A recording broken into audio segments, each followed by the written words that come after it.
Сен дәл қазір қартайып жатырсың. Әр секунд өткен сайын сенің ағзаңда шамамен 2 миллион клетка өледі. Уайымдама, бұл қалыпты процесс. Біздің организм өзін қайта қалпына келтіре алады және кез келген жағдайға оңай бейімделеді. Суық, ыстық, қаланың шуына немесе ауылдың тыныштығына, тіпті космосқа да. Бірақ сұрақ мынада: неге өзін қалпына келтіре алатын организм өзін шексіз жаңарта алмайды? Бұл биологиялық қателік пе, немесе ойластырылған жүйе ме? Қазір зерттейміз. Бұл клетка кез келген тірі организмнің ең кіші бөлігі. Бұл тіршілікке қабілетті, тыныс алады, энергия шығарады және бастысы көбейеді. Қалай көбейеді? Екіге бөліну арқылы көбейіп, организмнің тұрақты өсуін қамтамасыз етеді. 1961 жылы мұның жауабы табылды. Бұл Леонард Хейфлик. Оның жауабы клеткалардың шексіз көбеймейтіндігімен байланыстырылды. Адам клеткалары шамамен 40-60 рет қана көбейе алады, одан артық жоқ. Мүлдем көбейе алмайды. Бұл Хейфлик лимиті немесе Хейфлик шегі деп аталады. Себебі неде? Себебі теломерлер. Қараңыз, сіздің көзіңіз әкеңізге, шашыңыз анаңызға ұқсауы мүмкін, және бұл хромосомалардың арқасында жүзеге асады. Сонымен қатар сіздің көзіңіздің түсі өмір бақи өзгеріссіз қалатындығын ұмытпаңыз. Ал мұны хромосомалар қамтамасыз етеді. Ал хромосома деп аталатын ақпарат сақтаушы архивтің ұшында теломерлер деп аталатын бөлік болады. Және ол хромосомалардың әрбір көбейген сайын қысқарып отырады. Елестетіңіз, көшірме жасаушы машина. Көшірмелердің сапасы әр көшірген сайын төмендеп отырады. Ондаған рет көшірілгеннен кейін ақпарат оригиналдан мүлдем өзгеше болады. Сіз TikTok немесе Instagram секілді желілерден осыған ұқсас мысалды көрген боларсыз. Клеткаларда да солай. Ал тағы бір мықты ойыншы туралы айтайық. Ол ДНК. Дезоксирибозануклеин қышқылы. Бұл хромосомалардың кіші деңгейде реттеушісі. ДНК-ның зақымдалуы қартаюдың тағы бір себебі болып табылады. Ол күнде мыңдаған рет зақымдалады. Қалай? Күн, токсиндер, радиация. Тіпті қарапайым метаболизм мұны зақымдауға қабілетті. Метаболизм деп отырғанымыз сіздің күнделікті жеген асыңыз, тамақтарыңыз, пайдаланған заттар, бұлардың барлығы ДНК-ны зақымдайды. Бірақ организм мұны үнемі жөндеп отырады. Бірақ толықтай емес. Бұл жөндеу механизмі репарация деп аталады.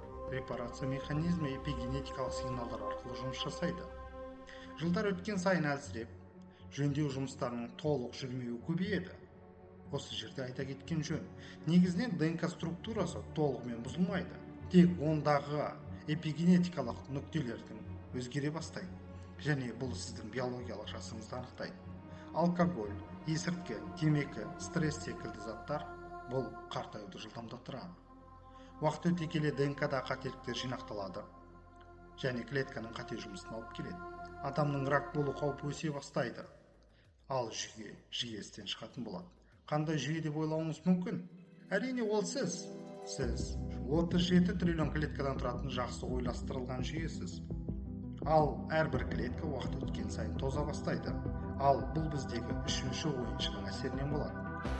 Танысып қойыңыздар, бұл оттегінің активті формалары немесе бос радикалдар. Бұлар жан-жағындағы заттардың құрылымын өзгертуші агрессивті молекулалар. Протеин, мембрана, митохондрия секілді басты органоидтардың жұмысын бұзады. Митохондрия бұл клетканың энергетикалық станциясы. Қалай? Себебі сіз бүгін жеген тамақтар ыдырап митохондрияға түседі. Ал ол сіз жұтқан ауа арқылы жеген тамақты энергияға айналдырады және бос радикалдар шығып отырады. Яғни, сіз әрбір жұтқан деміңіз қартаюыңызға әсер етеді ме?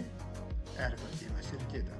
Әрбір жұтқан ауа сіздің биологиялық жасыңыздың өсуіне алып келеді.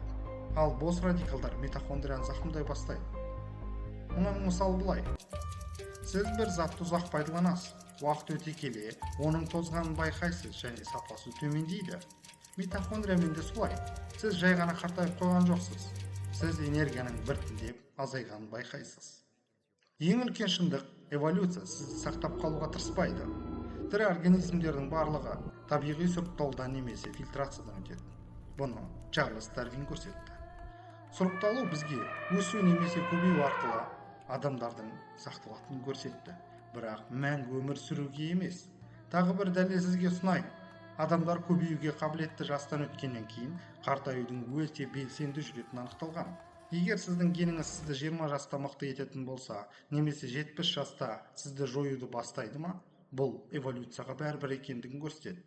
Біз 200 немесе 500 жыл өмір сүруге бейімделген организм емеспіз. Миллиардтаған жылдар бойы құрастырылған матрицаға ұқсас жүйеміз. Ал табиғатқа біздің ұзақ өмір сүруімізге қарағанда гендерді келесі ұрпаққа бергеніміз өте тиімді процесс болып табылады.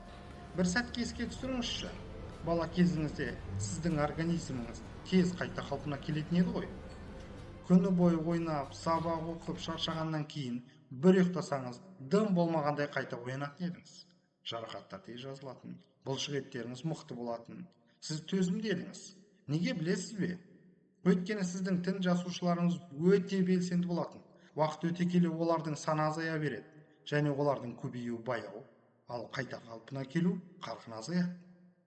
Ал ұзақ өмір сүру шегі бұзылады ма? Немесе ұзағырақ өмір сүруге болады ма? Бұл Жанна Кальман. Бұл кісі 122 жыл бойы өмір сүрген. Бұл кісінің өмір сүру стиліне қарайтын болсақ, ол кісі өте белсенді, теннис, жүзу секілді спорт түрлерімен шұғылданған. Ғалымдардың айтуы бойынша адамдардың өмір сүру ұзақтығы 115-120 жыл аралығында. Бұл нақты шек. Ал қартаюды бұзуға болады ма? Теориялық тұрғыдан мүмкін. Бірінші, қартайған клеткаларды ауыстыру, теломерлердің бөлінуін ұзарту секілді процестерді жүзеге асыру керек. Әрине, бұл теория ғана. Нобель сыйлығының лауреаты Синия Мака клеткалардың жас күйде қайтаруға болатын факторларын ашты. Лабораторияда жасарту мүмкін, бірақ қаупі бар. Ол қауіп қатерлі ісік. Біз батырманы таптық, бірақ оны қалай қауіпсіз басқаруды толық білмейміз. Қартаю қате емес. Бұл эволюциялық компромисс. Бұл күрделі ағзаның құны, яғни біздің үлкен мөлшердегі ақпаратты анализдей алуымыз, есту, көру, сезу, ғашық болу, оқу, білу секілді күрделі процестерді жүзеге асыра алуымыздың бағасы осы қартаю болып табылады. Енді сұрақ өзгерді. Біз қанша жыл өмір сүре аламыз емес, біз қанша өмір сүргіміз келеді? 150, 200, 500 жыл. Әрине, ол сұрақтың жауабы тек сіз ғана бере аласыз.